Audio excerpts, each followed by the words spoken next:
¿Qué te duele, gobierno?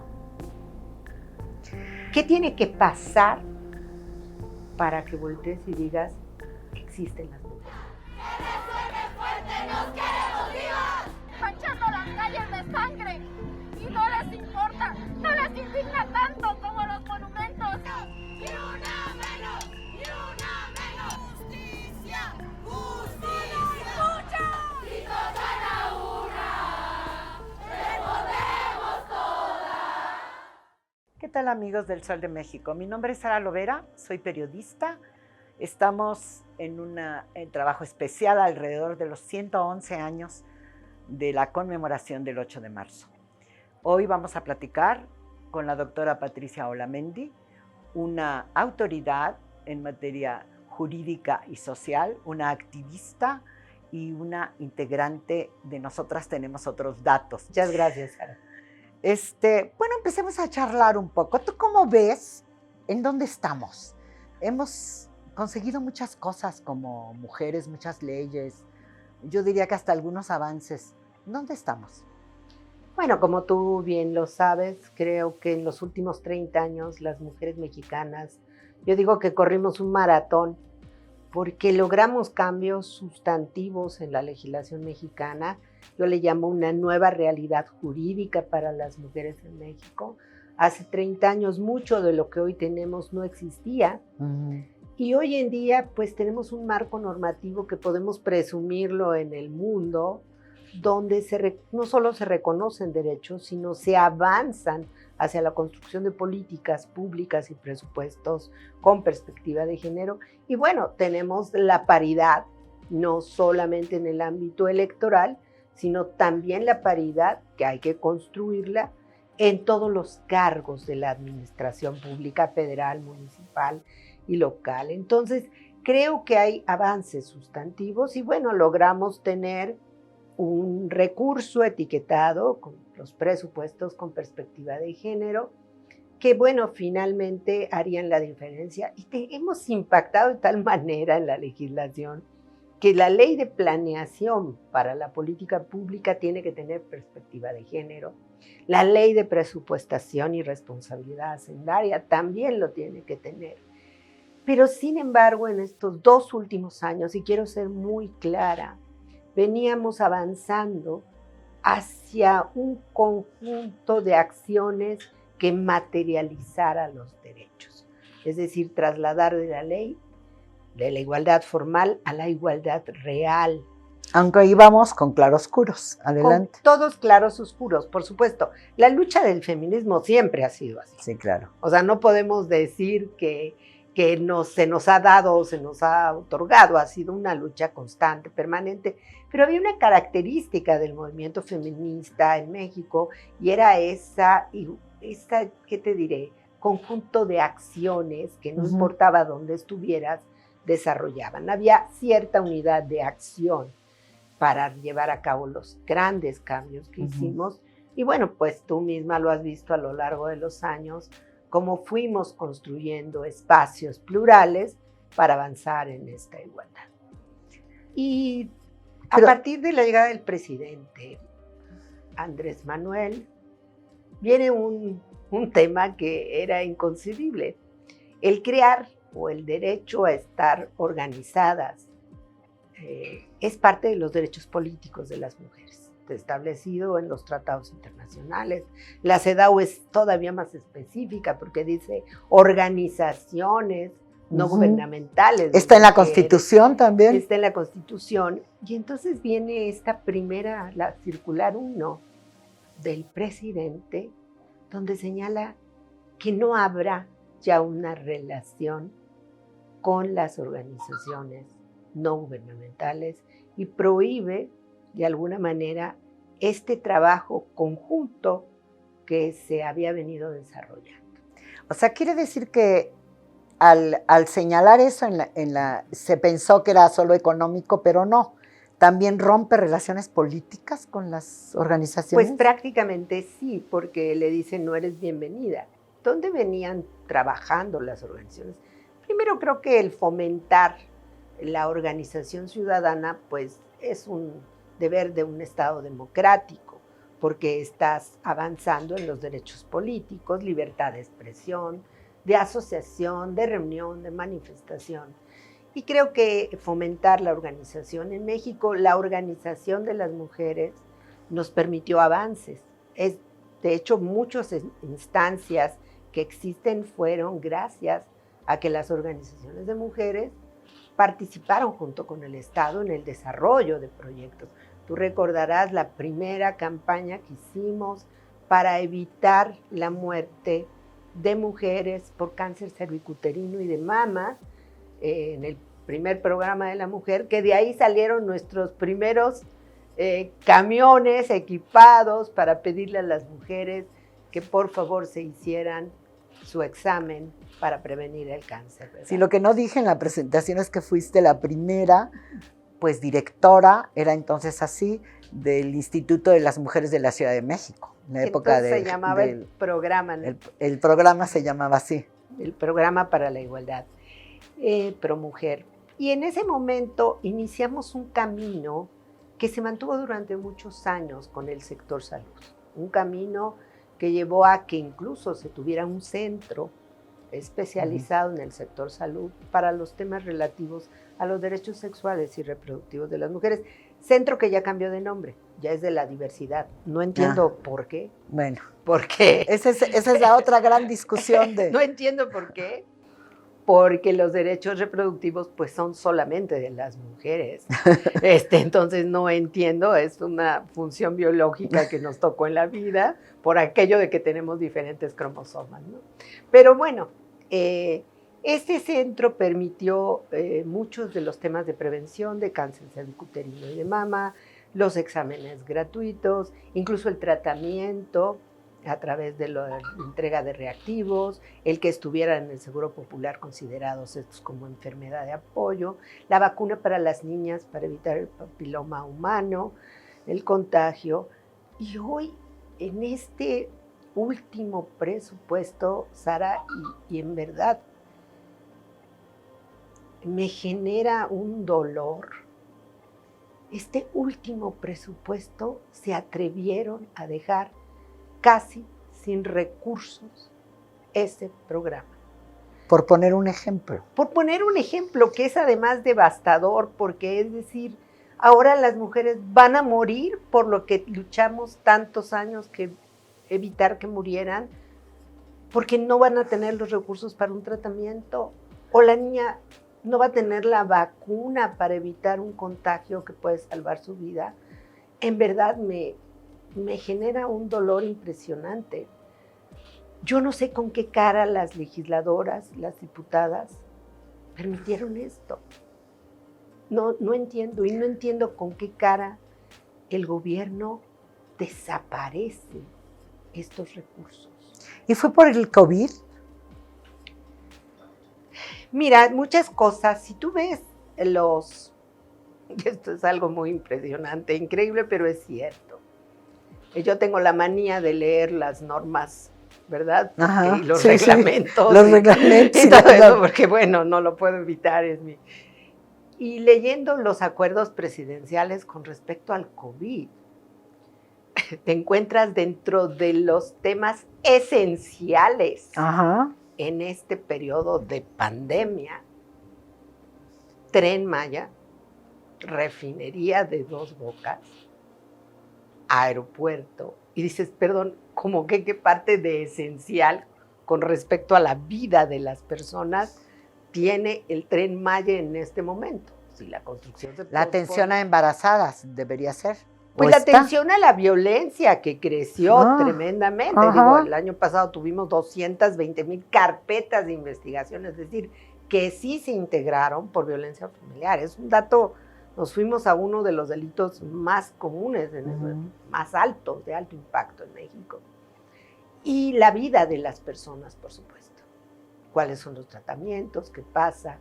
¿Quiénes están en una situación grave? ¿Tú te imaginarías eso en los acuerdos? Esenciales. Esenciales. O sea, ¿qué actividades son esenciales que no puedes dejar de atender a pesar de la pandemia? Pero yo nunca me hubiera imaginado Tres Bocas, de la refinería, o el Tren Maya. Y entonces pues te genera un problema porque dices, bueno, entonces no te checa la realidad con la propuesta. Porque si salimos a la calle y le preguntamos a la gente, ¿qué prefieres? ¿Un sistema hospitalario que funcione, medicamentos que existan o el Tren Maya?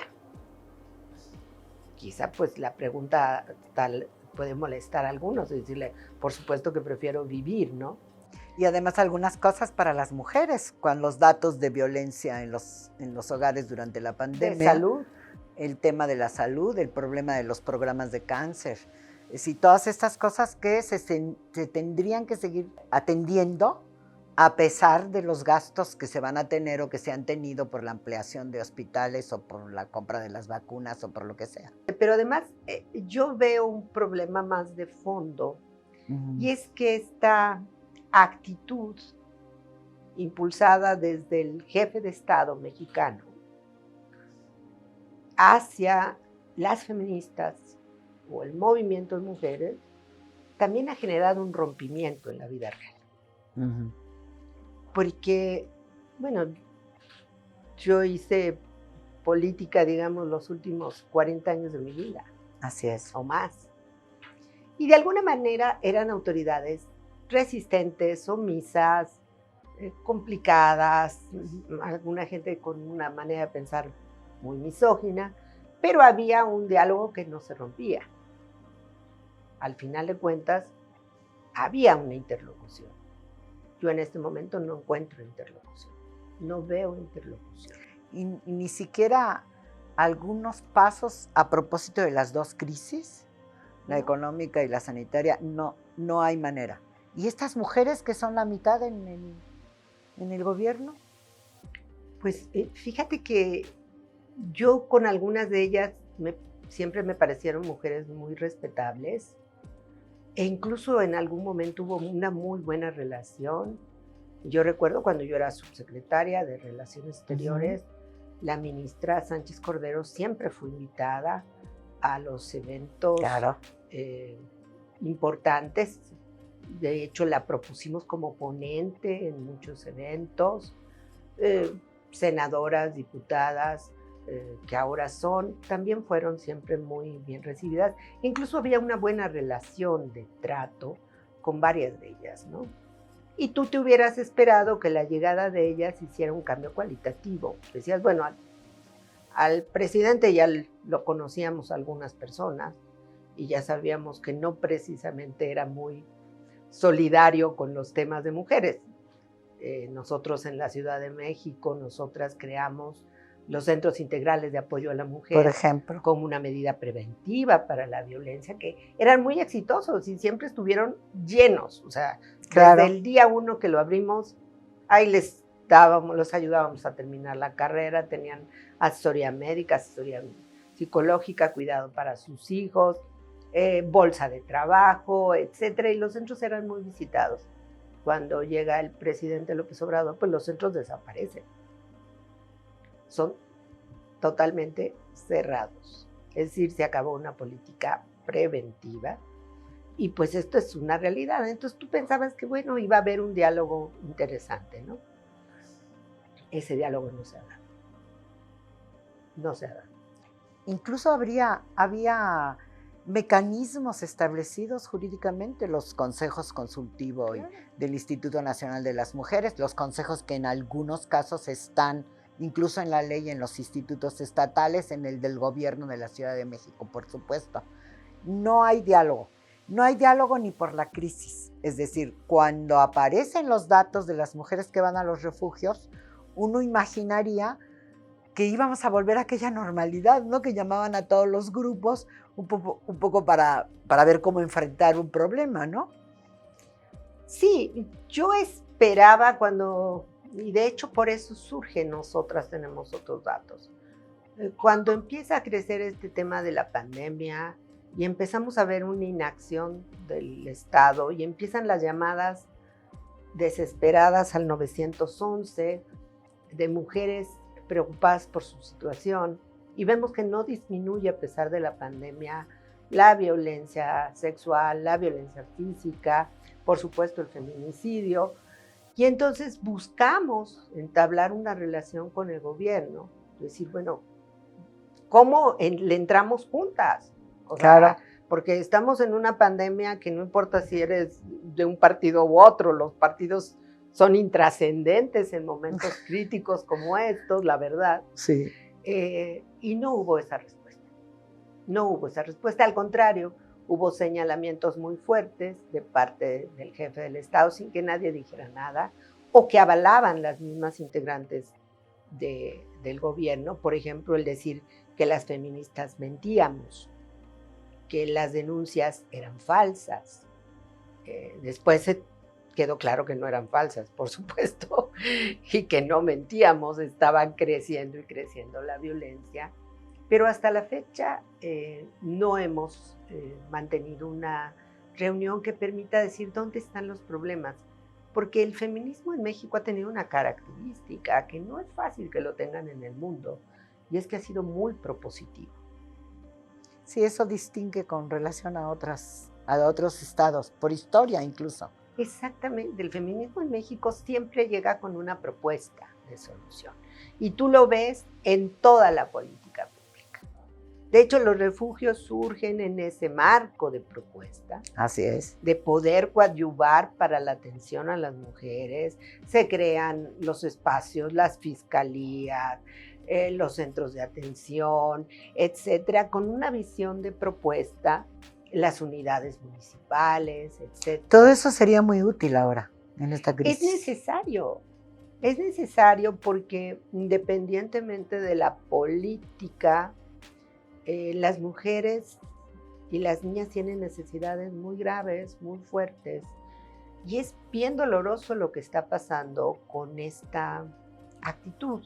Yo, por ejemplo, al inicio busqué personalmente al hoy candidato en Sonora, a quien conocía desde hace años, y le propuse que hiciéramos un trabajo de prevención conjunta, involucrando a todas las organizaciones, como sucede en muchos países desarrollados, donde las organizaciones de mujeres contribuyen a la prevención. Y siempre es muy valorado. Al principio me dijo que sí, después me dijo que pues como que me dio a entender que en algunas mujeres del gabinete eso no les había agradado. Estás hablando de Durazo, de Durazo. El exsecretario de Seguridad. El secretario de Seguridad, entonces ya no pudimos hacer nada. Después fue imposible hablar con Olga Sánchez Cordero, que también pues, tendremos que buscar soluciones, porque lo que existe no sirve.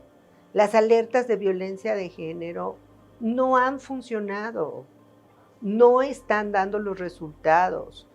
Las áreas de seguridad y justicia no se han involucrado en la prevención. Esto es evidente. Cuando Gers Manero sale diciendo que mejor hay que desaparecer el feminicidio y irnos por homicidio, pues es evidente que el señor nunca leyó el marco normativo de derechos humanos, ni las sentencias que tiene México por el caso de muertes violentas de mujeres, en el caso de Ciudad Juárez, por ejemplo, Sí. y que es un mandato para nosotros tener el tipo penal de feminicidio. Entonces, lo que viene es esta confrontación, y otra vez, Gers Manero y el presidente nos acusan de mentirosas, que él no dijo lo que dijo, aunque había una versión estenográfica. O sea, esas no sirven, o los tenemos grabados hasta se en les el olvida teléfono. a la gente que últimamente hay unos aparatitos muy pequeños con el cual tú puedes grabar lo que está diciendo la Claro. otra persona. Y Pero guardarlo. además, en una reunión oficial, pues regularmente hay una estenografía que se lleva, ¿verdad? Entonces viene otra confrontación, pero no buscamos solución al problema. Yo les he dicho, estoy muy preocupada porque a 2 años de gobierno no tenemos un programa contra la violencia hacia las mujeres. Por ejemplo. O sea, no es cualquier cosa. No, pero si se agudiza y ahora es el tema, dirían, bueno, podría haber un programa, aumentó la muerte materna. Claro. Las embarazadas ahora ya salieron muchas notas de que tienen los niños afuera de los hospitales porque están en otra. Es decir, no se puso como esencial, no hay diálogo y habría que hacer esas cosas. Es ¿Tú crees? necesario en una país democrático, tienes que fortalecer las relaciones con la sociedad civil. O sea, tienes que construir, porque el gobierno no puede solo con una pandemia contra la violencia y una pandemia como es el COVID. O sea, tenemos que participar todas y todos.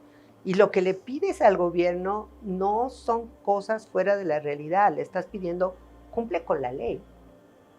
Por favor. O sea, cumple con la ley. Y los tratados, las metas del milenio. Cumple con la ley, cumple con tus obligaciones, cumple lo que dice la ley de planeación, lo que dice la ley de presupuestación, cumple con cada una de las cosas que están plasmadas en los programas.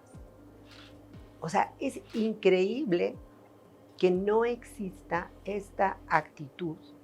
Simplemente el 8 de marzo pasado, tú recordarás, porque pues ahí estuvimos, porque como militantes, no importa la edad, marchamos, seguimos marchando, y ahí estuvimos, y nos dimos cuenta de la magnitud de la movilización en el país. Así es. Fue impresionante, creo que tú como yo quizá teníamos la garganta cerrada, bueno, porque no dábamos crédito a lo que estaba pasando. Nuestro prejuicio era que no estaban las jóvenes, ¿no? Nuestro prejuicio era que no estaban y ahora están llenas de jóvenes. Sí, así es. Entonces fue tal suerte, con todo y que el gobierno de la Ciudad de México cerró calles para que no pasáramos al Zócalo, y esas tonterías que no se hacen. O sea, en verdad, en buen plan, una manifestación es para que la gente circule. Deja que se manifieste, es un derecho. Pero bueno, era una manifestación de todas las mujeres demandando alto a la violencia. Sí. Después de esa manifestación y del paro, ¿cuál fue la reacción del Estado? ¿Cuál fue la reacción del gobierno? Ninguna. Ninguna. O sea, ninguna. No. No salieron con un programa. No salieron con una propuesta. No llamaron a la unidad a todos. No tenemos información sobre el número de mujeres infectadas o contagiadas.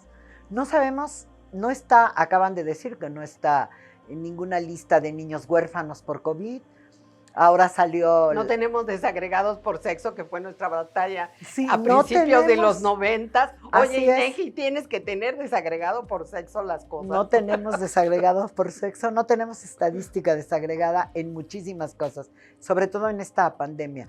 Me preocupa, Pati, si además, incluso considerando la crisis sanitaria, estamos frente a compromisos como las metas del milenio que no vamos a poder cumplir. Hasta ahorita nadie habla del objetivo 5. O sea, es increíble.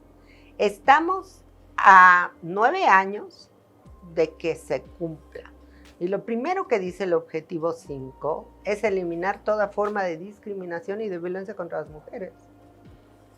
Nadie habla. En las metas del gobierno no está el objetivo 5. De las metas del milenio. No es decir, está. porque ese es el otro problema. De desarrollo sustentable. Desarrollo sustentable, ok. Ese es el otro problema, que no hay una política o no hay una visión de nuestros compromisos internacionales. Yo no sé si va a haber reclamos a nivel de Naciones Unidas o del gobierno de los Estados Unidos que está planteando otras cosas. Antier, o recientemente, yo vi que Biden dijo... Bueno, ha estado hablando por teléfono Biden con una trabajadora. Está preocupado porque tengan apoyos las pequeñas empresarias, las trabajadoras. Yo no sé si vamos a tener consecuencias de eso, Pati. Mira, hoy en día es muy difícil que los gobiernos no se den cuenta de lo que está pasando en un país. Yo no sé de dónde Marcelo Ebrard, que es un hombre al que siempre he considerado un hombre inteligente, saca eso de la política exterior feminista. Sí, es que o sea, es increíble. Perdón, o sea, me recordó las épocas del priismo de los 70 que defendía la democracia, pero en Centroamérica, porque en México no quería que hubiera, ¿no? En los años 70. Candil de la calle y oscuridad de su casa, ya regresamos a eso. El informe incluso que México le da a la CEDAW, un informe que se denomina de medio término. México debe dar cada 4 años un informe al Comité de la Convención contra todas las formas de discriminación hacia la mujer, pero por la gravedad de la violencia en México, el comité lo puso cada 2 años. Está plagado de mentiras. Dice que van a iniciar un proceso para armonizar el tipo penal de feminicidio. Eso lo hicimos desde el 2012. Y por ahora ejemplo, todos los estados ¿tienen tienen un tipo penal de feminicidio. Entonces, bueno, de plano no leen o en qué país viven, señalando que hay un gran avance en la búsqueda de mujeres desaparecidas. Yo te doy un dato que a mí me genera cada vez más esto, y son datos oficiales. No son lo que están documentando las familias de desaparecidos, son datos oficiales. En 2020 hubo casi 5,000 mujeres desaparecidas, de las cuales el 68% son menores de 17 años. En 2020, es decir, en la pandemia. En la pandemia. ¿Tú te acuerdas de ese dato terrible en el 2000 en Nueva York, del negocio que era esto? Exactamente. Entonces, lo cual, según varios expertos de agencias internacionales, están documentando que son para alimentar las redes de pornografía y trata. En México pasamos a ser un país de tránsito en materia de trata de personas a ser un país de consumo y de expulsión. O sea, pero este dato, dices, a ver, perdón, ¿qué no se es niño hasta los 18 años? Bueno, desaparecieron niñas. El 70% eran niñas. O sea, si eso no le duele, las áreas que había en la Policía Federal, que costó mucho trabajo crear, a mí me tocó incluso darles capacitación a todo el equipo que se formó en Policía Federal para investigar redes de trata y demás, desaparecieron. Sí, ese es el tema. Entonces, ¿qué te duele, perdón? ¿Qué te duele? Si no te duele la desaparición de niñas, pregunto, ¿qué te duele, gobierno? ¿Qué tiene que pasar para que voltees y digas, existen las mujeres? Y luego viene esta campaña absurda, tonta, con todo respeto para la jefa de gobierno y el presidente, de estar acusando a las feministas. Hay infiltradas, fulana de tales infiltradas. Perdón, eso se llama abuso de poder y es violación a los derechos humanos. Cuando alguien con ese poder señala a una persona, la avienta a los leones, ¿verdad? Y entonces, esto es gravísimo, porque entonces yo ya no puedo acudir a tal lugar a regalarles tortas. Ah, no. Y esta satanización contra las feministas, te morirás de risa, pero hace unos meses teniendo que salir a una cosa con mi hijo y mi nuera, no se podía pasar una calle y dicen, bueno, es que ya sabes, las feministas están destrozando todo. ¿Y entonces tú te imaginaste? La policía, ya las feministas destrozan todo. Digo, sí, eso está en la canción maravillosa de Vivir Quintana, pero no necesariamente. Entonces, esta manifestación contra los monumentos, contra el statu quo que está haciendo el feminismo joven, se toma como una violencia. No es lo mismo estar enojadas. Y yo, no sé, Sara, si tú y yo, si fuéramos jovencitas hoy en día, quizá estaríamos acompañando esas manifestaciones. Absolutamente. Porque es muy difícil. ¿A ti nunca te agarraron haciendo pintas? Hacía pintas, porque luchábamos por la democracia en aquel entonces, por la libertad de los presos políticos, por los desaparecidos, y hoy luchamos por las desaparecidas. Pero hoy luchamos por las desaparecidas. Pati, ¿cuál sería tu evaluación de lo que va a pasar si pasa esta pandemia? Es decir, el pretexto, no solamente el gobierno de México, acá es de otra manera, pero otros gobiernos también, el pretexto es como que se detuvieron muchas cosas, realmente están variando muchas políticas, están previniendo un tsunami económico después de que pase esto, y todavía estamos en las medidas de emergencia y etcétera, ¿no? ¿Cuál es tu perspectiva una vez que estaba antes de la pandemia semidestruida la política de género? Después, ¿cómo ves? ¿Qué piensas? Es que el recuento de los daños va a ser muy grande. Primero porque no vemos una luz en el camino. En general, creo que es una etapa muy difícil para todas las personas en el mundo, pero para quienes vivimos en países como esto, que no hay claridad de nada, no hay información seria de nada, te genera una sensación como de que no sabes si mañana vas a existir o no, porque además tienes terror de a qué hospital vas a ir, en qué condiciones vas a ir, existen los medicamentos, no hay respiradores, no hay esto, o sea, todo se te viene encima. Entonces, y por otro lado, esta pandemia también ha generado un retroceso en avances significativos, en educación, por ejemplo. Estamos enfrentando los problemas pues, más serios por los cuales las niñas abandonaban la escuela en los 80s, principios de los 90s, que motivó el programa Progresa, para que las niñas concluyeran la primaria. Ahorita muchas niñas o niños están dejando la escuela para trabajar, estudiar. Y las poblaciones más pobres, pues no van a ir. Vamos a tener un déficit incluso de quien sepa leer y escribir, porque las poblaciones más pobres no tienen acceso al internet. Qué terrible. ¿Y eso visto en la mitad de la población? Es un retroceso en términos reales en el desarrollo humano.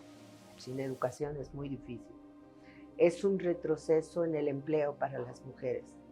El año pasado, a finales del año pasado, a propósito de la discusión del presupuesto, nosotras tenemos otros datos, convocamos a una reunión con las legisladoras de todos los partidos y les expusimos la problemática que había en el término del trabajo y la pérdida del empleo por parte de las mujeres. Y un dato que es muy significativo, sí hemos crecido en el ingreso al trabajo las mujeres, pero en 1 y 2 salarios mínimos, de 5 para arriba hemos disminuido.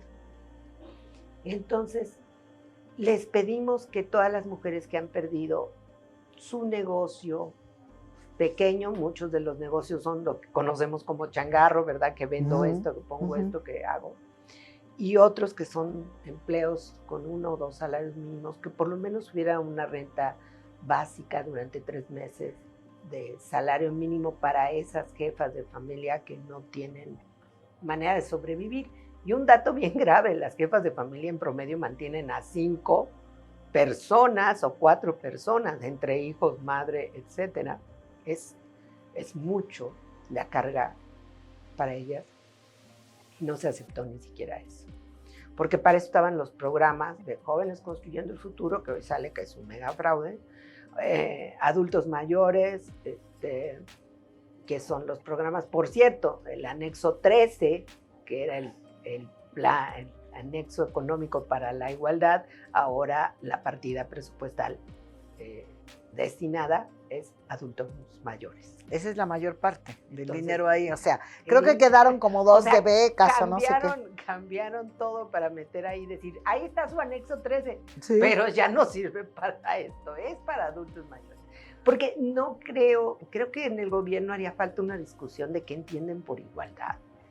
Sí. Y lamentablemente, ya hay que decirlo, porque a veces nosotros nos quedamos calladas, porque pues, fue un gran logro el INMujeres, pero el INMujeres tal cual está, no sirve ya. No sirve. No se atreven ni siquiera a protestar por la violencia que ejercen las autoridades contra las mujeres. No se atreven a decir, ya no habrá recursos para tratamiento de cáncer. No se atreven a decir cosas elementales que está pasando con las niñas desaparecidas. ¿Para qué queremos un INMujeres que además ya le quitaron el 75% del presupuesto? O sea que yo creo que al final de esta crisis ya ni siquiera se mantendrán algunos membretes de instituciones. Pues la verdad es que creo que tendríamos que evolucionar a otro tipo de instituciones o quizás hacerlo como hacen en muchos países, que bueno, siempre fue mi idea y creo que ahora tiene mayor validez. Generar fondos donde participan organizaciones que llevan a cabo las tareas, sobre todo de informar, de capacitar, etcétera, y que lo pueden hacer muy bien porque regularmente hay expertas o expertos en los temas. Pero yo no sé si esta estructura que actualmente se tiene valga la pena mantenerla. Yo creo que además lograron algo que por lo que protestamos toda la vida, porque siempre quisimos una institución autónoma, que tuviera capacidad de tomar decisiones, que no estuviera subordinada a una secretaría de gobierno y todo el pleito que nos echamos con todo el mundo para que los institutos nunca estuvieran dependiendo de una secretaría y hoy dependen de una secretaría de gobierno y más bien parece como jefatura de departamento más que unidad autónoma porque su capacidad de incidir pues es nula. Pues sí, Pati, podríamos seguir hablando mucho rato, porque es infinito el tema. Yo estoy asustada porque no sé cuál va a ser la respuesta hacia una vez que termine esto, si termina. Es decir, ¿dónde vamos a quedar?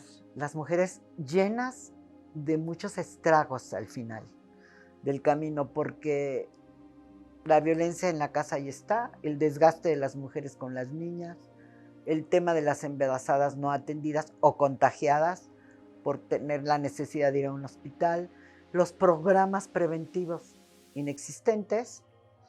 Y bueno, me da un poco de temor volver a mirar las cosas cuando esto termine, si termina esta crisis de salud. Sí, es muy preocupante, es muy incierto, pero ya se empiezan a ver las consecuencias de esta situación. Yo cuando veo 220,000 carpetas de investigación por violencia familiar, 67,000 mujeres que pisaron un hospital o fueron encontradas con fracturas, heridas de arma de fuego, heridas punzocortantes, qué es de su vida, qué es de 3,723 mujeres asesinadas, qué fue de esa familia. Ya eso le sumas el abandono de la casa, del hogar, la pobreza que se profundiza en los hogares, sobre todo donde hay la jefatura de una mujer, porque esa pobreza se va a profundizar, porque no hay esos apoyos. Así es. Entonces, tienes condiciones mucho más desiguales, toda esta imposibilidad de avanzar al desarrollo humano, incluso regresando a cuestiones como mortalidad materna, que habíamos logrado superar en buena medida en el país. Embarazo de niñas, de adolescentes, somos el primero país de la OECD que tenemos el más alto índice de embarazo de niñas, adolescentes. Esta permisibilidad para la violencia, esta idea de seguir manteniendo la violencia sexual como algo cotidiano, hasta esta institucionalización de la violencia con la llegada de un futuro gobernador acusado de violación. Es la institucionalización de la violencia.